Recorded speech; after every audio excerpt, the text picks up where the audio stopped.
Hello again, Struck Club. Today I'm bringing you another build video for Torchlight 3, and this one is after the relic rework, after update 13, which reworked the relics, and this one is Infectious Summoner Sharpshooter Bane build. Basically it's Sharpshooter build that uses the Bane relic as a subclass, and it's using the Infectious Shooter pistol to buff up the Scout's Bone skill, along with a bunch of summoning skills from the Bane, together with the Goblin Legion, and together with Shasta. I've also included in my current setup targeted strikes, and I've also included sacrifice to Goose, and of course we can't have a build or at least I can't have a build without Ghost Visage or movement skill on any class. So since we only have 60 skill points, the build really is kind of sacrificing certain things that I would want to have in the skill setup, and that's why I've included a few different versions based on what you want to prioritize. You would see when we get to the skills segment a few different screenshots of how I suggest that you do your skills if you want more cooldown for your skills, or if you want more relic active skill damage, or maybe relic energy regeneration, or if you want more ammunition regeneration or more damage for your targeted strikes. So it's gonna have a few different versions of how you can set them, but I would of course start with showing you the one version I decided would be most suitable for the way I like to play the build. So yeah, it's very flexible in some regards, but again, with just 60 skill points, we gotta be careful, we gotta make some sacrifices and make those tough choices in regards to how to spend the skill points. So let's show you the skills first and then the gear I suggest using. And here is the skill points allocation for the build. Keep in mind we only have 60 skill points, that's why I had to make some tough choices, some sacrifices, and since I'm focusing more on the summoning aspect of the class subclass combo, you would notice I've only got 1 point into targeted strikes, but with the helmet, with the hat, this ends up being level 3 with the tier 1 bonus.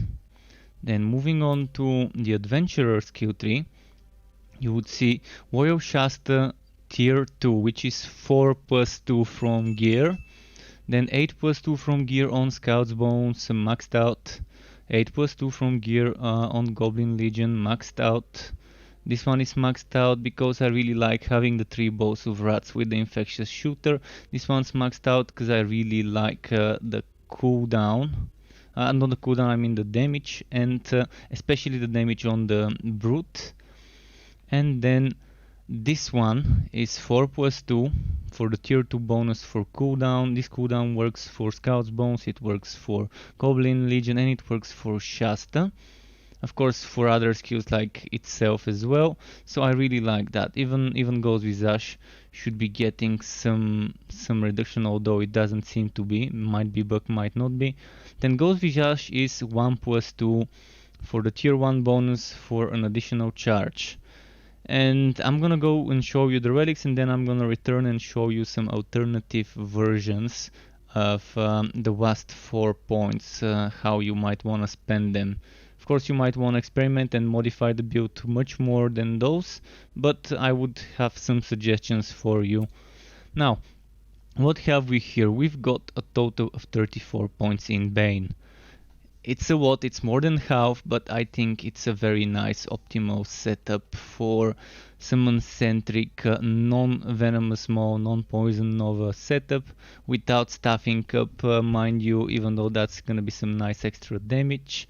So I decided to go for Puppet Master, 25% more minion damage, Energizer, 25% more relic energy charge rate, just 1 point in 8-legged allies, but an alternative version would be to spend the last 4 points there for another total of 20% additional, not 20% additional, but another spider count bonus of total of 20%, and then spiderling damage. I think this is kind of mixed up, because it should be spider count another 4 and the damage should be another 20%. I think this is just switched places, so keep that in mind. So this is maxed out. I really like it. I really like this summoning 6 spiderlings. I really like the tier 1 bonus, it's amazing. And I do like being able to make it ranged with the tier 2 bonus. You can see my relic energy cost is 44.3 instead of 45 due to some things that reduce the energy cost. This one is maxed out because minions deal 100% more damage while Miasma is active. This by itself, together with the 25% relic energy cost for Miasma, is just amazing. Yes, you can only summon 6, but it's still nice to summon spiderlings while you've got that. And this buff, keep in mind, gives you and the nearby allies, including your minions, 25% more damage. And it also gives you 50% defense increase while this lasts, so it's definitely nice. Together with the Arachnid Assault, which summons a Spider Queen, it's amazing. It's really nice, I really like that. Tier 1 only because, well, we gotta be wise with the points, and I think tier 1 is more than plenty, because you're only gonna be using this on elites and bosses. You're gonna be saving it and using it when needed, and I think this tier 1 bonus is amazing because the queen is doing a lot of damage and she definitely has range, so I like it. I think it's pretty much clear why I took what, so hope that's clear now. Alternative version would be the last 4 points to remove 3 from here, and actually it might be just, yeah, to remove those 4 points. If you don't want sacrifice to Goose, that's an alternative option, to just put the points here. Or if you don't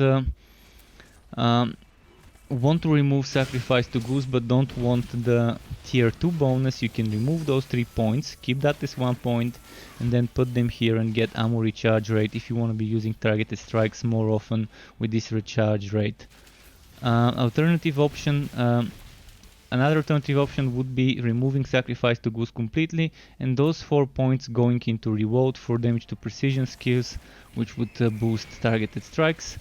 Or another option, again, removing sacrifice to Goose and putting them into tight grouping just for the passive tier 2 bonus for relic energy charge rate, to stack that 10% with those 25% for a total of 35, and to get maybe more from gear, and that's gonna be pretty nice. I hope this is clear. There's a lot more options that you can do, such as damage for relic skills with those 4 points as well, instead of sacrifice to Goose. So there are options, so keep that in mind. Now, next I will talk about the legendarium. Keep in mind, it's not the best things in the legendarium, because instead of musketeer robe here I would be wearing it. And here I would be using something else, such as Bone Razor. Why Bone Razor and not Bone Walker? Well, you cannot empower the Bone Walker if the Bone Razor is equipped and the Bone Walker is here. At least I never could do it. Maybe they fixed it, I haven't tested it, but I could always empower the Bone Walker since like 2 weeks ago or 3 weeks ago, even on the white server. I could equip the Bone Walker and then put Bone Razor here and empower it. There's other things you can do, but I think that's a nice setup there instead of the musketeer rope. There's things like the skittering shoulder, which is a good choice if you're wearing the goblin one, or you can just switch them around, it doesn't matter, I guess. Infectious shooter must have, and I strongly suggest in the what's its name, in the legendarium, or equipping it. I mean, there's one option of using Infectious Shooter equipped, but the damage is gonna be very low compared to a very good road blue item right now, and then wearing Bone Walker. and then having the Bone Razor here. And then Ryeful of Leedarshap, you can have that one equipped or in the legendarium. I think since it's 2 swots, it's probably better to maybe sacrifice some damage and get Infectious Shooter equipped, then have Bone Walker equipped, and then put the Bone Razor here, put the Ryeful of Leedarshap here, and then put something else. If you're wearing the Infectious Shooter, something else, such as, for example, I mean, there's a lot of options. The Holy Icon is definitely nice if you have a nice amount of block chance, and you can get pretty nice block chance nowadays. There's things like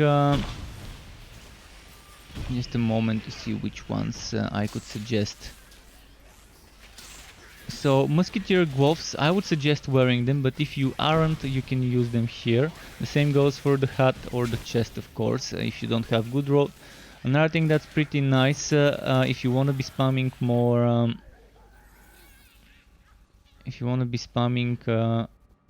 something like this, more precision skills, you can get Heartseeker to fire for free.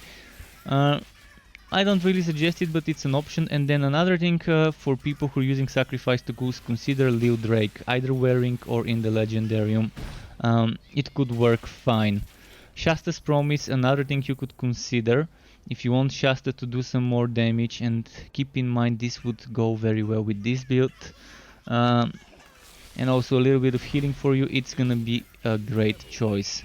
When it comes to armor, you can equip here. There's a lot of options. Arc powered boots if you have good block chance. Then arc powered pants as well. Arc powered pants actually is pretty nice, so you can get 25 relic back. So I would really suggest considering that one as an option. Then things like where was it? This one, arc powered shoulders, another very good one. I really suggest testing it as well. So skittering boots is not bad, but we gotta test it. It didn't used to do much damage, but I think this one now does as much damage as the ones we stuck from the Spectral Spider. But again, it's only 25% chance, but it's on kill, so it would be proccing often.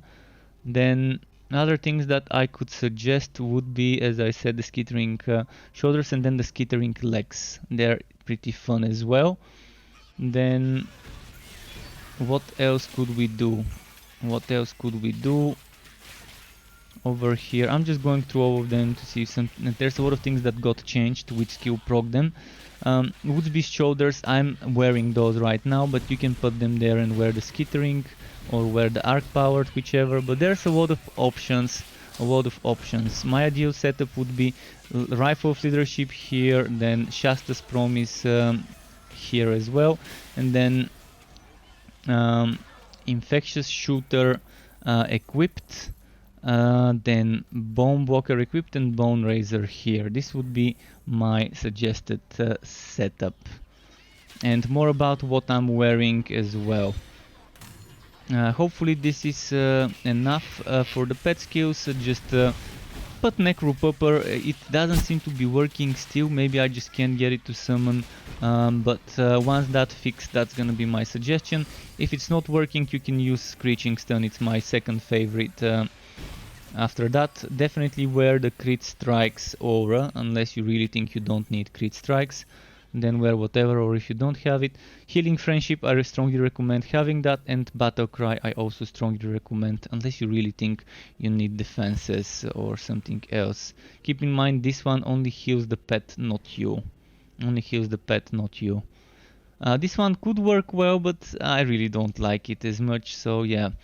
Hopefully that was enough for the skills. Next, you're gonna be seeing some more stuff about the gear. Gear wise, keep in mind I've just hit 60 on this hero and I'm very far from perfect gear.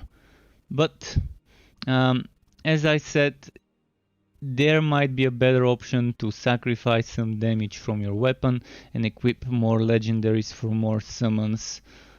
So if you heard all of it when I was talking about legendarium stuff, in the skill segment, I would suggest wearing something like an Infectious shooter.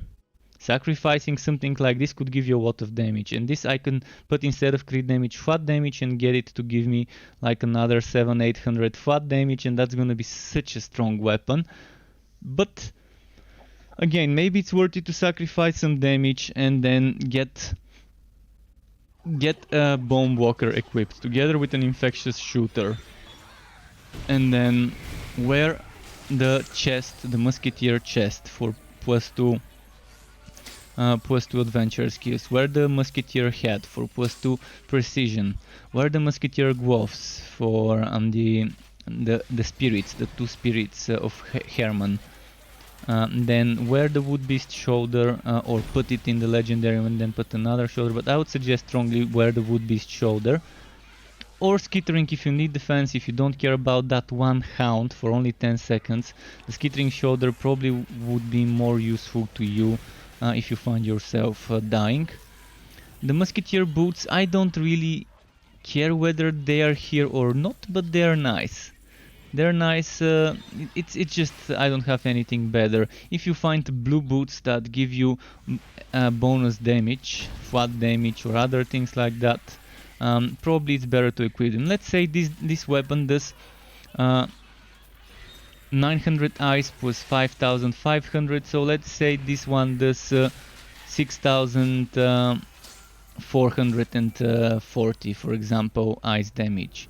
If you get something like 8 or 10% or 9% bonus ice damage, it's not gonna be bad, because now boots can roll percent damages. I haven't seen flat, but maybe they can roll with flat as well. On the legs, skittering legs are not bad. I mean, I already said skittering legs are good. The Woods Beast legs are also not bad for burning. Although we have synergy with the poison, not with the fire with this build. And then the arc powered legs are also very good. I'm gonna open up the legendarium just to show you again things that are pretty good to get. So let's show you the leg armor that I think would be one of the best ones. So where was it? I probably can't find it. It was somewhere here. Well, I can't find it. I think the arc powered is pretty fun as well. Maybe I'm mistaking it, but in any case, it's still a strong one. Oh yeah, there we go. Arc powered pants, 10% chance to gain 25 relic energy when casting Spectral Spider. This one is my best in SWAT for the leg armor. Best in SWAT for my way of playing the build. For the pet, I would suggest Dryad's neckband to keep healing you, and maybe stacking some things with attack speed for the pet, and preferably block chance so he can survive, or she or it. So yeah, attack speed and Dryad's neckband is pretty fun. I think that pretty much covers it. I mean, what stats you would want to go for? Crit chance, crit damage, regular defense, or maybe if you have 3 different sets for each act monsters, get that elemental defense. Minus relic energy cost, really great. Plus energy recharge rate, really great. Then things like chance to evade, great. Block chance built in like on this item, great. Things like flat damages, needed to say flat damage, great stat. Percent damage, definitely nice stat. Percent damage to precision skills if you're focusing on doing damage from targeted strikes. Percent damage to adventurer skills, pretty good, because Shasta, the goblins, sacrifice to Goose if you're using it, and Scout's bones are adventurer skills, so pretty great bonus there as well. There's percent damage to Spectral Spider, I think percent damage to other relic skills, such as I think I've seen Venomous Maw, but we're not using it. But there's probably Arachnid Assault and Miasma damage as well. So the Miasma damage will not apply to the buff, or at least that's how I think it is. I still have to ask a developer, but I think 25% damage will not become 30 if I give it another X% damage and so on, such as for example from this extra bonus poison damage, or from this Relic Active skills extra bonus damage. But the damage there, the quote deals 160% weapon damage, would definitely benefit from it. So yeah, definitely a good modifier to get some modifiers that specifically boost certain skills. I mean, there's many more modifiers, and I'm gonna try to include as many of those on my website version of the build. Hopefully it's pretty clear. I probably must have missed something out there, but let me know if you think I've missed something, or if you have some more ideas about how to play the build. Now let's move on to showing you some more gameplay, because the build video already is turning into a longer one than I wanted it to be. So here we are at the segment where I talk more about how I played the build and show you some gameplay footage. I'm gonna tell you about the way I like to rotate sometimes the skills. So for example, maybe an obvious choice would be leading the DPS with sacrifice to Goose. Or you might want to start summoning Shasta and then immediately do sacrifice to Goose, but those two would be the obvious choices. Then get the Goblin, maybe if it's ready, get the Spectral Spider. Alternatively, if you're gonna be using Miasma, you might wanna use Miasma before the Spectral Spider, so that the Spectral Spider benefits from the bonuses, but I think it's better to just summon the Spectral Spider and then use Miasma. I think it's better that way, because you're not losing energy while the spider is processing its summoning animation. And then immediately after that you might want to use the big relic skill if you're doing like a big rotation like I normally do on bosses. When doing just mobbing, you might want to just be spamming goblins and Shasta and Scout's Bones. I forgot to say about the goblins, but use the goblins at the same time you use Shasta. I just do 1-2 quickly when I'm doing Shasta, and the goblins I try to keep up at almost all the time up. So try to just keep them up whenever possible. But you can see this boss, for example, gets melted quickly when I do the rotation. But keep in mind, you're seeing practice. I'm intentionally playing right now every build I make on practice at first, while leveling it up to see if it's underpowered or not. Because it's easy to see if it's underpowered on practice, and it's easy to see if it's overpowered in ridiculous. And right now all I care about is the builds not being underpowered. That's why eventually I would move on to testing how strong they are on ridiculous, but now I want to make sure they're not weak, that they can do at least practice. So this build ends up dealing okay damage with just starter gear. I mean, most of the footage you're seeing is me hitting level 60, like 59, 58, 57 and level 60 footage. So as soon as I hit level 60, I just did one more map and then immediately went to make this build. I'm whacking gear, I'm whacking enchantment sockets, I'm whacking in many ways. That's why I think I'm okay doing this content for now, but I think this build, the way I've set it up, can do ridiculous content, it can do fuzzier. You just have to be careful. If you don't have skittering shoulders, you might want to be careful. Yes, your buff can give you 50% defense, but that's good only if you have high defense, so only if you have enchanted armors and so on. You can dodge a lot, so that's something, if you're good at dodging, that's something you can consider. But I really like the nuke-ish spider bombs when you do the Spectral Spider. I really like how it does spiderlings. In general, I really hope you all folks enjoy the build as much as I do, especially with all the poison and spiders in every single direction. So this pretty much sums up the build. If you'd like to get notified when I upload more content, you can subscribe to my channel and hit that bell button to not miss the content update notifications. The content you would expect to see on my channel is builds and guides and info news videos, as well as other type of content for wooters of all sorts, RPGs, ARPGs, tactical RPGs, shooter wooters, and other things in between. Thanks for watching, keep it cool, struck up, and until next time.